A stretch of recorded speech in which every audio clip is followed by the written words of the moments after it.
Welcome to the Bark Brigade Kitchen Podcast by Dogazilla Magazine. It is genuinely good to be here. And I have to say, looking at the setup we have today, it feels a little different than our usual deep dives. Oh, it does, right. Usually we're surrounded by stacks of paper, research journals, maybe a whiteboard full of complex diagrams about canine behavior. But today feels warmer. It does. It feels like we've stepped out of the lecture hall and right into the heart of the home. We are trading the abstract for the appetizing. Yeah. We are moving away from the theoretical and getting our hands, well, metaphorically dirty. We are getting into the kitchen. Because today isn't about analyzing a trend. It is about a specific, tangible, step-by-step cookbook guide. It is a hands-on deep dive. Yeah. And frankly, I think this is where the rubber meets the road, or perhaps where the kibble meets the bowl. I like that. We spend so much time discussing health as this floating concept, this abstract ideal. But eventually, that concept has to translate into action. It has to become something you can physically prepare and serve. Exactly. It's one thing to know that you should feed your dog nutritious food. We all know that. But it's an entirely different beast to actually stand in front of the stove, spatula in hand, and make it happen. It really is. So today is about empowering you, the listener, to do exactly that. We are revealing the star of the show right up front.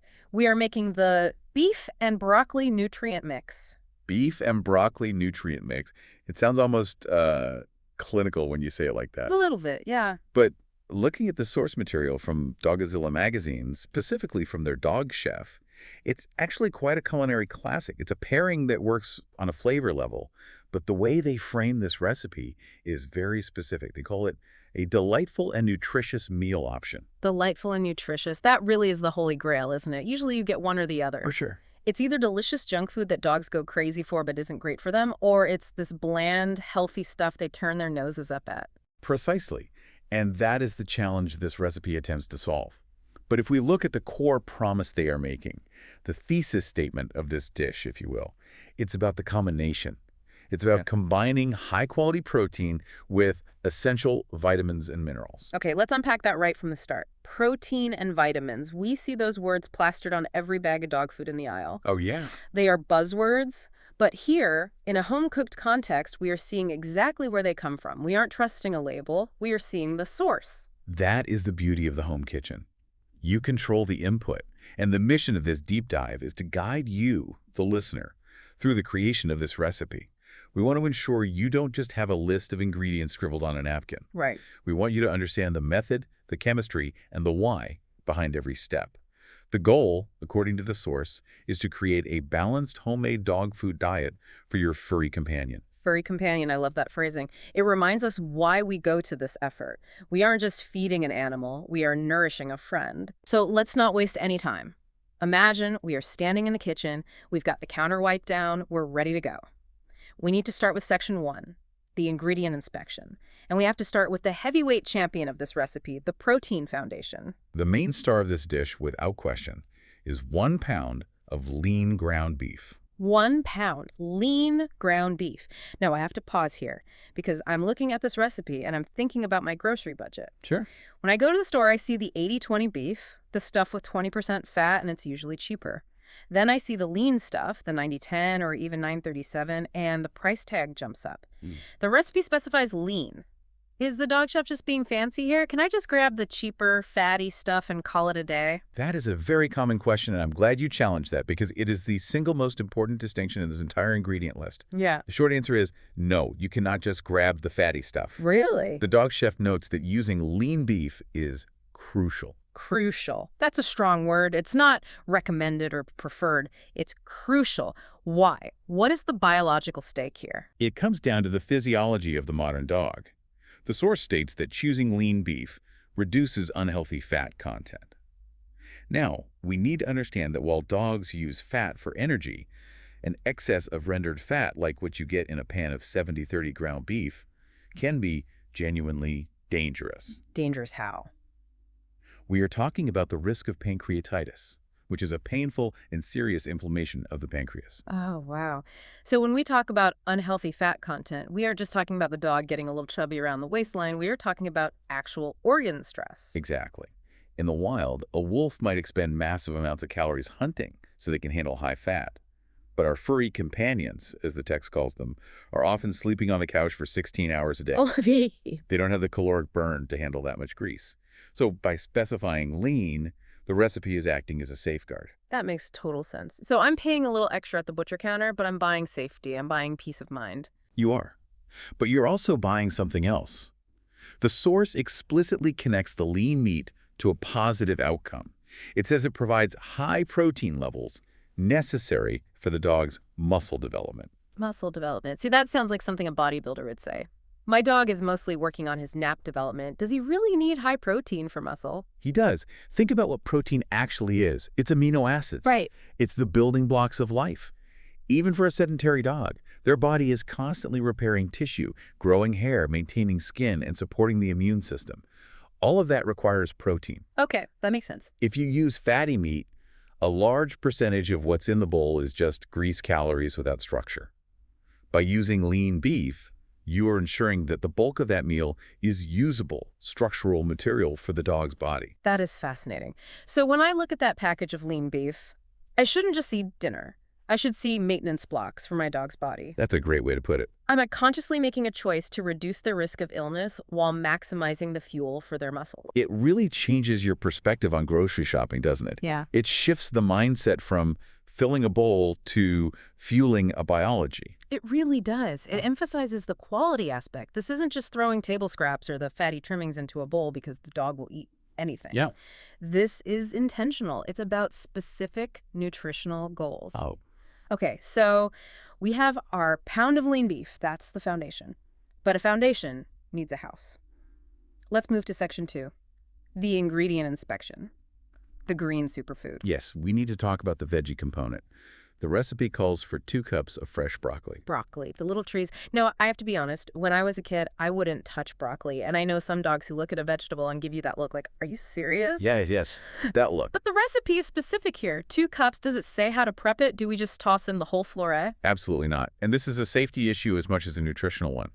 The source specifies it must be chopped. Chopped. Now that seems simple enough. But let's play devil's advocate. Why can't I just give my dog a whole stalk of broccoli to chew on? It would keep them busy, right?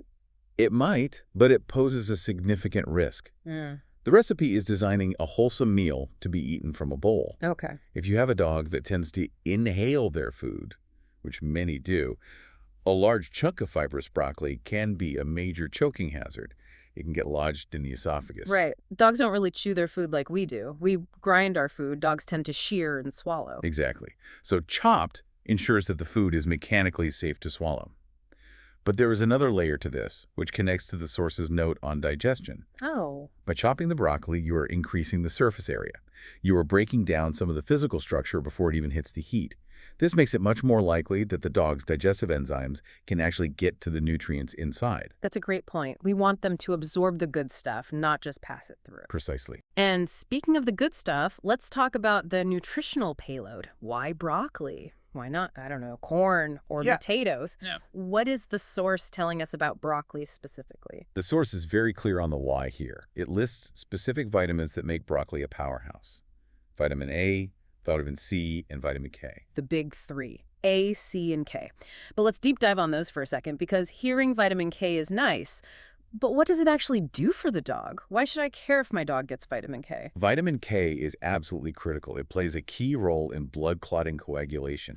Without adequate vitamin K, even minor injuries could bleed excessively. It also plays a role in bone metabolism. So when the source highlights vitamin K, they're highlighting a nutrient that keeps the dog's blood and bones functioning correctly. Okay, that's huge. What about vitamin C? I thought dogs made their own vitamin C. They do. Yeah. Unlike humans, dogs can synthesize vitamin C in their livers. However, the source includes it for a reason. Dietary vitamin C acts as a powerful antioxidant. Yeah. It helps reduce inflammation and cognitive aging. And in times of stress, whether that's physical stress from exercise or environmental stress, their body's production might not keep up. So this dietary boost from the broccoli is like an insurance policy for their immune system. I like that. An immune system insurance policy. And finally, vitamin A. Vitamin A is essential for vision, immune function, and skin health.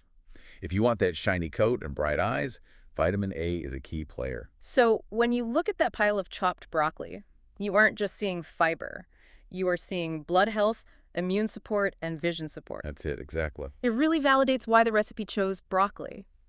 But here's the kicker. The recipe tells us to cook the broccoli. Hmm.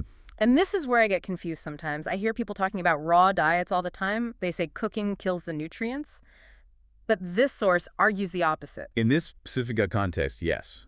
The rationale provided for cooking the broccoli, rather than serving it raw, is twofold, and it's quite scientifically sound. Reason one, the source says cooking makes it easier for your dog to digest. Digestibility. We touched on this with the chopping. Right. Plant cells have tough walls made of cellulose. Dogs don't have the enzyme cellulase to break that down efficiently. Raw broccoli can often pass right through a dog totally undigested, meaning they get zero nutrients from it. Wow, zero. Pretty close to it. Cooking softens those cell walls. It unlocks the vault so the body can loot the treasure. That's a great analogy. Cooking unlocks the vault. And reason two is the fascinating part regarding the vitamins. The text says cooking helps retain its high levels of the specified vitamins A, C, and K. How does that work? I thought heat was bad for vitamins. Now, you might think heat destroys vitamins, and extreme heat does. But the source specifies cooking it until it is tender yet still vibrant. Tender yet still vibrant. That's the key phrase. It is. If you boil broccoli for 20 minutes until it's gray mush, you have leached out the vitamins. They are gone. Right into the water. Exactly. But if you cook it just enough to break the cell walls, that tender stage, while keeping it vibrant green, you are preserving the chemical integrity of those vitamins while making them bioavailable.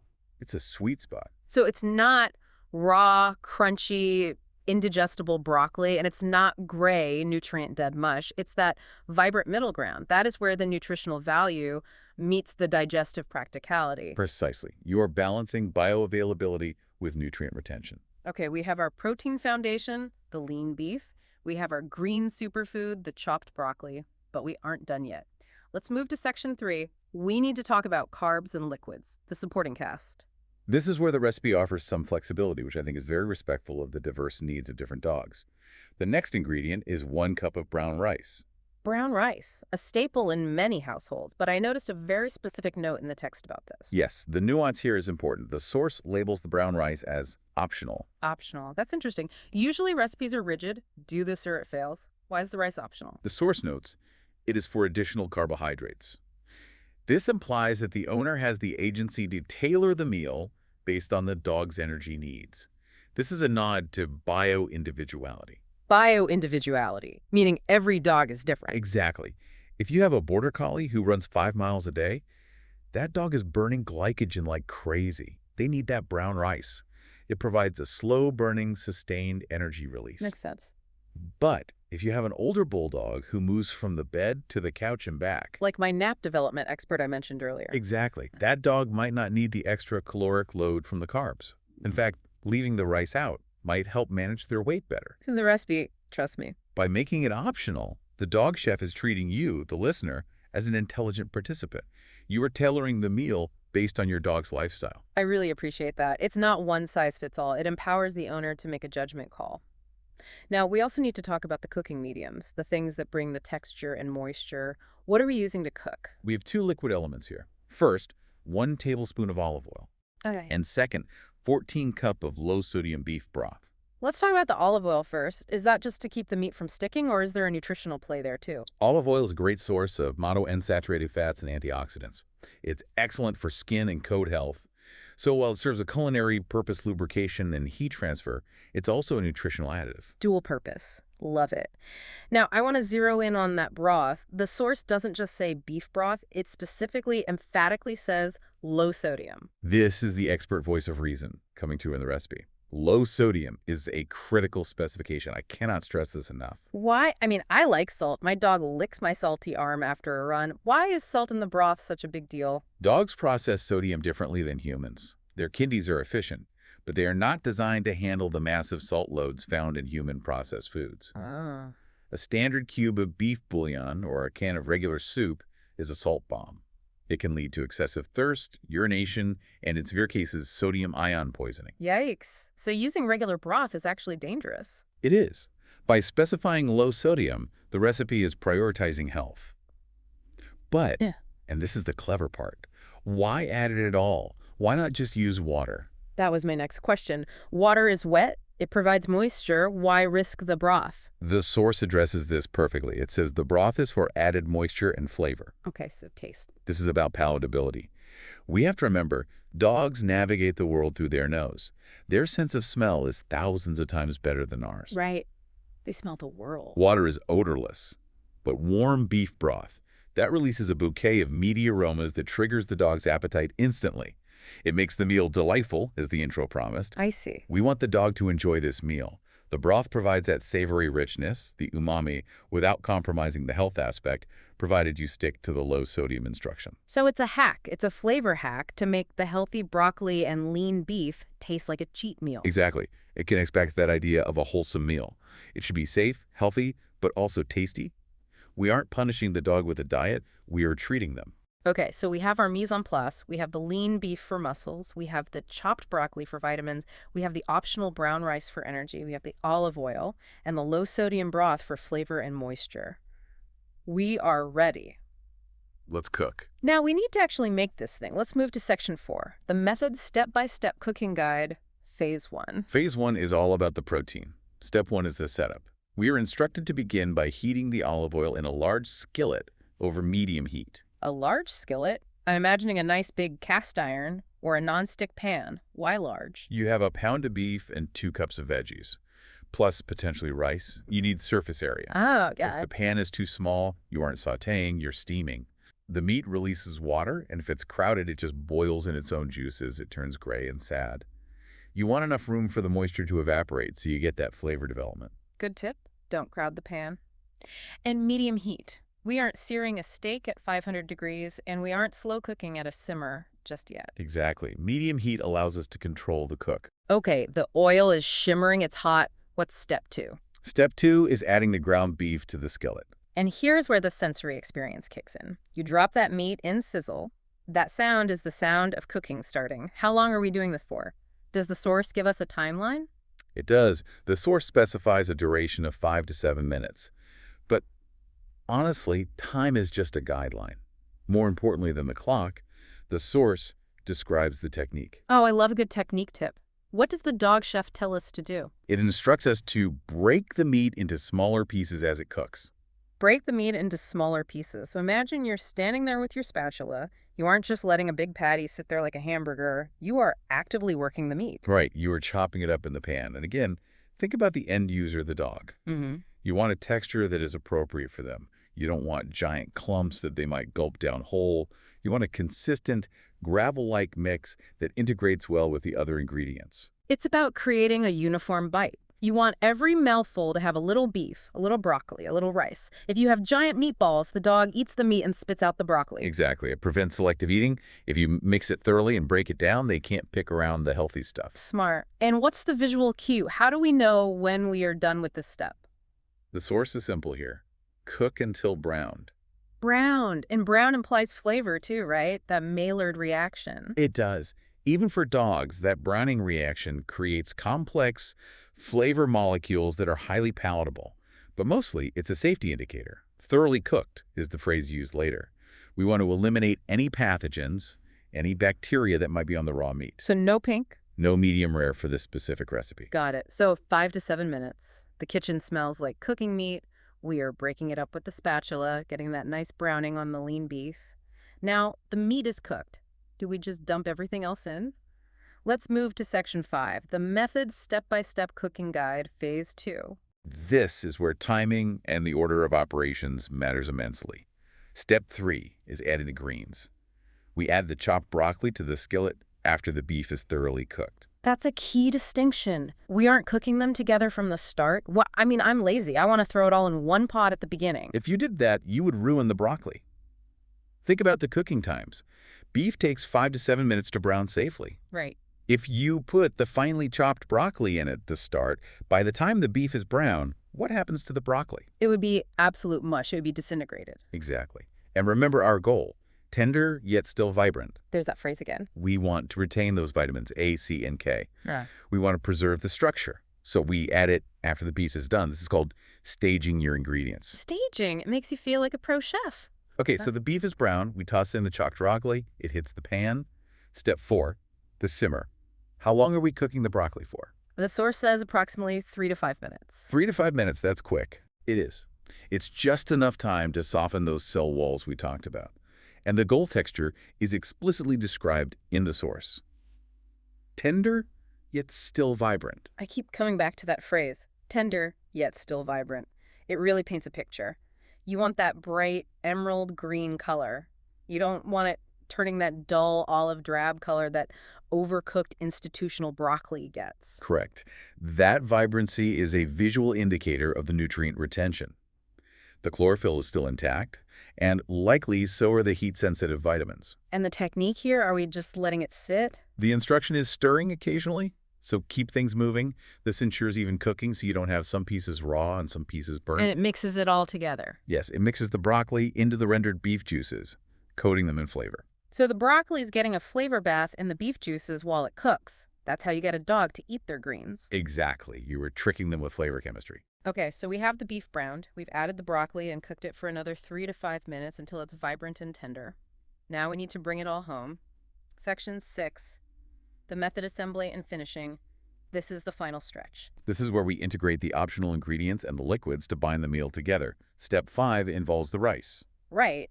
If we decided, based on our dog's activity level, to use the brown rice, what do? Do we dump raw rice grains into the skillet? No, absolutely not. That would be a disaster. The source notes that the brown rice should be prepared separately according to package instructions before combining. That is a very important logistical detail. Brown rice takes, 40 minutes to cook? At least. If you throw raw brown rice into a skillet with cooked meat and broccoli, you are going to have rock-hard, crunchy, inedible rice. Or you'll have to cook the whole thing for an hour and ruin the meat and veggies. So pre-planning is required here. You need to have that rice pot boiling on the side, or have some pre-cooked rice ready in the fridge. Correct. We are adding cooked rice to the mix. It's just heating through at this point. Got it. So we dump in the fluffy cooked rice. What's step 6? Step 6 is the flavor infusion. We pour the low-sodium beef broth into the skillet. That 1/4 cup of liquid gold. And then, step 7, the meld. We mix everything thoroughly. And are we done? Or is there a final cooking moment? There is. The source says to cook for another minute. Just 1 minute. That seems almost negligible. It's not about cooking the food anymore. The food is cooked. The purpose, according to the text, is to allow the flavors to meld together. I love that. It's that final marrying of flavors. The broth bubbles up, it deglazes the pan a little bit, getting those brown bits off the bottom. It coats the beef, it coats the broccoli, it soaks a little bit into the porous rice. It turns it from 3 separate ingredients into a coherent meal. Meal is the right word. We aren't just making components, we're making a dish. It creates a sauce that binds everything. And now, step 8. This might be the most important step of all, especially for the eager dogs waiting at your feet. The final, crucial instruction. Let the mixture cool. Let the mixture cool. Why is this highlighted? The text emphasizes ensuring the food is safe before serving your dog a wholesome meal. Temperature safety is a real part of food safety. Dogs, especially when excited by that broth smell, will gulp food down without testing the temperature. They don't blow on their food like we do. Exactly. If you serve that straight out of the skillet, you risk thermal burns to the mouth and esophagus. It can be quite severe. It's so hard, though. You've been cooking this delightful-smelling food. Your dog is probably doing a tap dance on the linoleum. They are. But you have to wait. You have to let it cool to room temperature, or at least lukewarm. Patience is key. It ensures the meal remains a positive experience. You don't want your dog to associate their dinner bowl with pain. That's a really good point. So we've made the meal, we've cooled it down, we've served it, and hopefully we've watched our dog lick the bowl clean. But I want to zoom out for a second. Let's look at section 7, the broader context. Where is this coming from? This isn't just some random text file we found on a forum. No. Yeah. We need to discuss the source credibility. This recipe comes from the dog chef at Dogazilla magazine. Dogazilla. And looking at their platform, they take this seriously. This isn't just a content farm. They do. They explicitly state their editorial standards, which is something I always look for. The content at Dogazilla is written and reviewed by experts, including veterinarians and certified dog trainers. That adds a lot of weight to the recipe, doesn't it? Knowing that a veterinarian, a medical professional, has reviewed the content gives me, as a dog owner, a lot more confidence than if I just saw a viral video with no context. Absolutely. It validates the nutritional claims we discussed, the idea that this is a balanced, homemade dog food diet. When they say lean beef prevents pancreatitis, that's a vet-backed statement. When they say low sodium, that's a medical guideline. It's backed by professional oversight. And it seems like Dogzilla is more than just recipes. It's a whole ecosystem. The source mentions the Bark Brigade community. It feels like if you are cooking this, you are part of a club. What else is going on over there? It paints a picture of a very comprehensive resource. They have a virtual classroom for dog training, which is fascinating. A virtual classroom, so you feed them the beef and broccoli, and then you go to class to learn how to get them to sit. Ideally, yes. A well-fed dog focuses better. They also have a dog video magazine for humor and relaxation. Oh, I bet that's where the doggy antics live. We all need a laugh sometimes. Indeed. And they are articles covering a wide range of serious topics: dog health, dog behavior, and even heartwarming content like stray dog stories. It really covers the full spectrum of dog ownership, from the fun stuff, the videos and the humor, to the serious stuff, health, behavior, training. It recognizes that having a dog isn't just one thing. It's a complex, multifaceted relationship. And of course, the podcast connection. The source describes the Bark Brigade podcast. That's us, or at least the world we are swimming in right now. Yes, described as a place for tail-wagging tales, training tips, and doggy antics. Tail wagging tails. I like that. It sounds like a fun place to be. It sounds like a community. It does. It reinforces that feeding your dog this beef and broccoli nutrient mix isn't an isolated act. It's part of a lifestyle of caring for your dog's health, understanding their behavior, and sharing stories with other dog lovers. It connects the kitchen to the training room to the living room. It's all connected. When you cook for your dog, you are engaging in that lifestyle. You are taking an active role in their well-being. And if we look back at the recipe one last time, in the context of this broader ecosystem, it really stands out as a practical tool. It's not just content to scroll past. It's a tool for better pet care that you can use tonight. Absolutely. So, let's wrap this up. We've gone through the ingredients, the why and the what.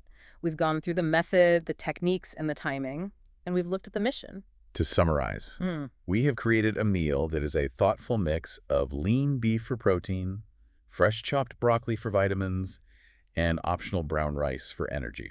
And according to the source, it is packed with nutrition and flavor. It's high in protein for muscle development. It's got vitamins A, C, and K from the broccoli to support blood, immunity, and eyes. And that flavor. And it's got that savory, low-sodium broth to tie it all together and make it irresistible. It is a balanced, wholesome, homemade option that puts the control back in the hands of the owner. It removes the mystery of the kibble bag. And replaces it with whole, real food. And that is a beautiful thing. It's empowering. I feel like I could go into my kitchen right now and do this. I'm not intimidated anymore. That is the goal. Knowledge into action. All right, I think my own stomach is starting to grow a little bit just talking about this beef and broth. It sounds better than my lunch. But before we go, we have to sign off properly and send our listeners back to their own kitchens. Indeed. It has been a pleasure unpacking this recipe with you. Thanks for listening. The Dog Chef Cookbook from the Bark Brigade Kitchen. For more recipes, visit Dogzilla magazine, and remember that healthy dog food means happy puppy.